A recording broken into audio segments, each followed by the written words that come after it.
गांव के किनारे एक छोटा सा घर था जहां रामू अपनी माँ के साथ रहता था। रामू बहुत शरारती था, दिन भर खेलता कूदता और माँ की बातें बिल्कुल नहीं मानता। उसकी माँ एक सीधी सादी महिला थी, पूरे दिन खेतों में काम करती और शाम को घर आकर रामू और गृहस्थी संभालती। उनके पैरों में हमेशा एक पुरानी घिसी हुई चप्पल रहती थी जिसकी रबर ढीली पड़ चुकी थी और रंग उड़ गया था। रामू कई बार माँ से कहता, माँ ये कितनी पुरानी चप्पल है, फेंक दो इसे, मैं तुम्हारे लिए नई चप्पल ले आऊंगा। माँ बस मुस्कुरा देती, नहीं बेटा ये मेरे लिए बहुत खास है। रामू को माँ की ये बातें समझ नहीं आती थी। उसे लगता माँ बस पैसे बचाना चाहती है।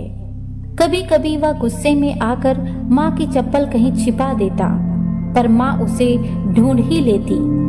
फिर उसे समझाती, बेटा हर चीज की अपनी एक कहानी होती है। एक दिन गांव में जोरों से बारिश हुई, बाढ़ आ गई और रामू का घर भी पानी में डूब गया। सब कुछ बिखर गया। रामू और माँ को पास के गांव में बनी राहत शिविर में जाना पड़ा।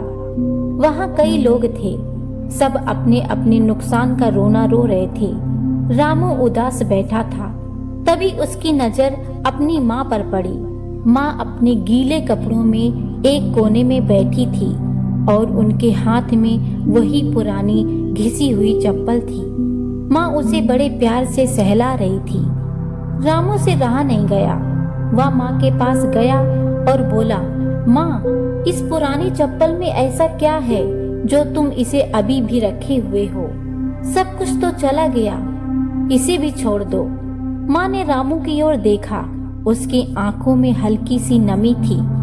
उन्होंने चप्पल को रामू के सामने रखा और कहा, बेटा ये सिर्फ एक चप्पल नहीं, जब तुम छोटे थे और बहुत बीमार पड़ गए थे तब तुम्हारे पिताजी नहीं थे।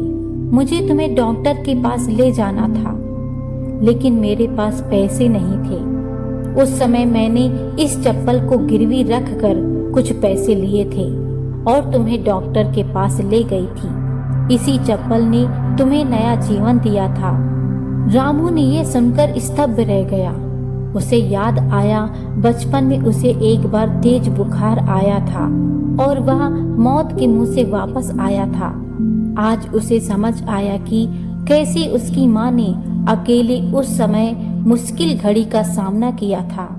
उसकी आंखों में आंसू बहने लगे। उसने माँ की चप्पल को हाथ में उठाया।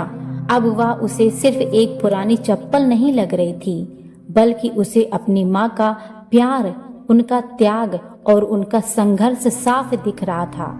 उस दिन रामू ने माँ से कभी कोई बात नहीं छिपाई। उसने प्रण लिया कि वह अपनी माँ की हर खुशी का ध्यान रखेगा। माँ की वो चप्पल अब उनके लिए सिर्फ एक वस्तु नहीं थी, बल्कि माँ के असीम प्रेम और बलिदान का प्रतीक बन गई थी। रामू ने समझा कि कुछ चीजें सिर्फ अपनी कीमत से नहीं, बल्कि उनसे जुड़ी भावनाओं और यादों से अनमोल बनती हैं। अगर ये कहानी आपको पसंद आई हो तो लाइक जरूर करें और अपने परिवार में शेयर जरूर करें और बताएं कि आपने ऐसी कौन सी वस्तु अभी तक संभाल कर रखी है जो आपकी यादों से जुड़ी है। धन्यवाद।